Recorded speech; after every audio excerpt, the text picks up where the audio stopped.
Okay, now that we have the process down, we're just going to power out the rest of the meshes except for the hair.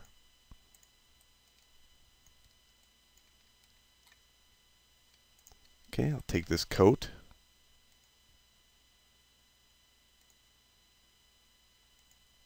Now you could do these all at once. Again, I have students that are not very familiar with Blender, so I would say maybe do one at a time. In Blender, let's go back, click on your model in object mode,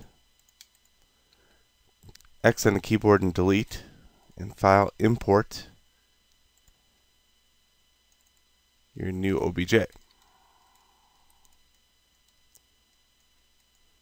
Click on it, go to wireframe,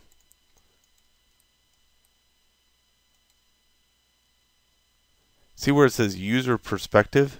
Hit 5 on the number pad. That will give you user ortho. Much easier to see things there. Less distortion on the camera also.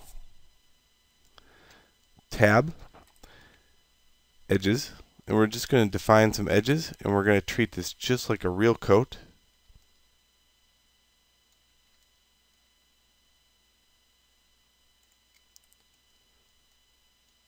So on a real coat, I would say there should be a seam here, but on a 3D person, I would say the edge needs to be here.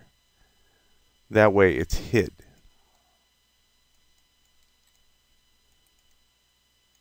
Okay, I'm going to define that on the other side.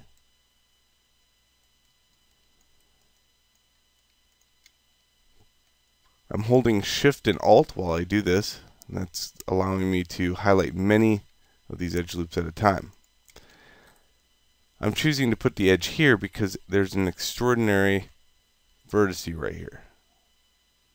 Okay. Now sometimes it's nice to have the seam just before the extraordinary vertice, that way you get a better blending. So better to have a whole edge loop than a partial edge loop for the seam.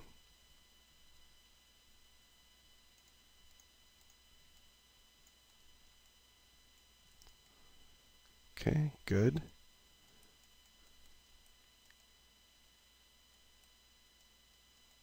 These arms are hollow. That's perfect. If they weren't, I would have to state a marked seam in that area. And this is a good idea right here, but it needs to be a little bit repaired. And we have to repair it right now, and it gives me the opportunity to show you just a little bit of Blender. For one, let's go Shift and Alt, then Control E, then right click. What that did is inserted or extruded an edge loop out. We can hit R to go into scale, and I can go like this.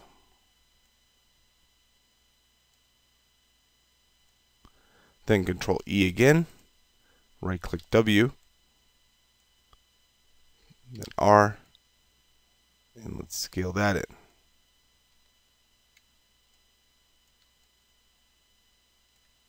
Good. Now when the character is at an angle and the pants might show through right in this area with the coat, it's not going to be transparent. So it has a double walled mesh in this area.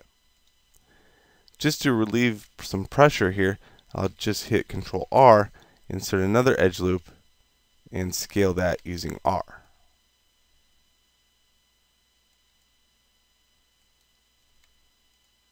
Much better. Now we had to repair that before we did the UVs. If we didn't, and you try to extrude after the fact, you'll ruin your mesh and you'll have to redo the UVs. So always have everything perfect before you do UVs.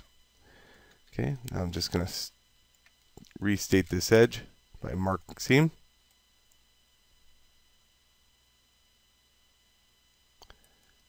And let's try it out.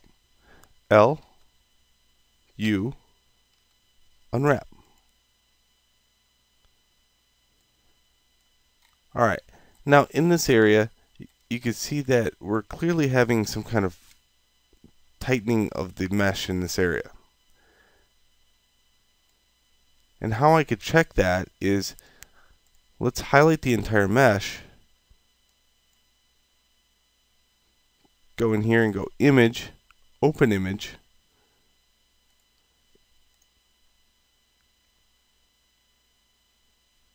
Okay, let's go into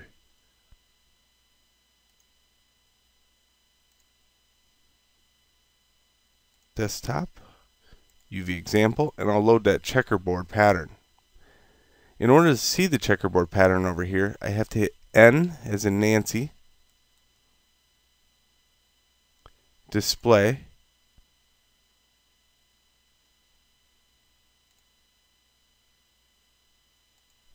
Multi-textured, Textured Solid. Okay. You can also turn backface culling on and see exactly what I was talking about as far as transparency of the mesh. So look at in here, see how it's transparent, opaque.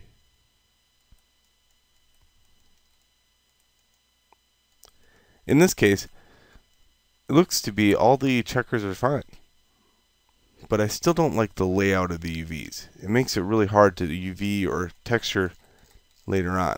So let's look at this.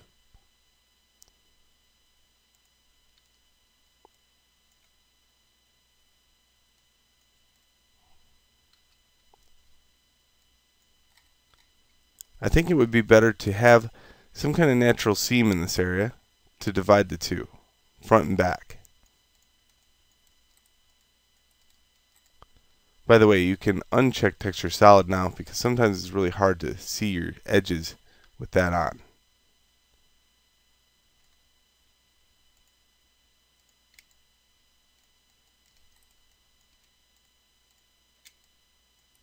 So what I'm going to do is I'm going to choose to make a seam.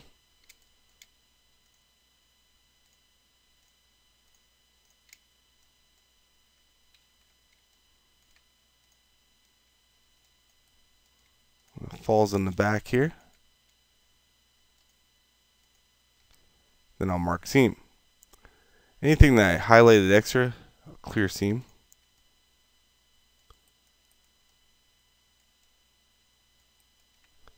L, U, unwrap.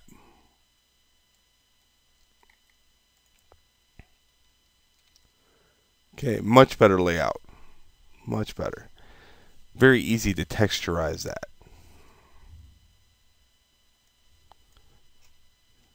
Okay, let's export selection. OBJ, call it coat, go back.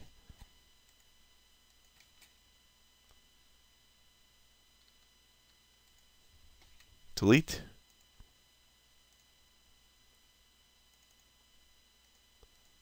Right click. Assign existing material, UV checkers. Modify center pivot. Just kind of move that back into place.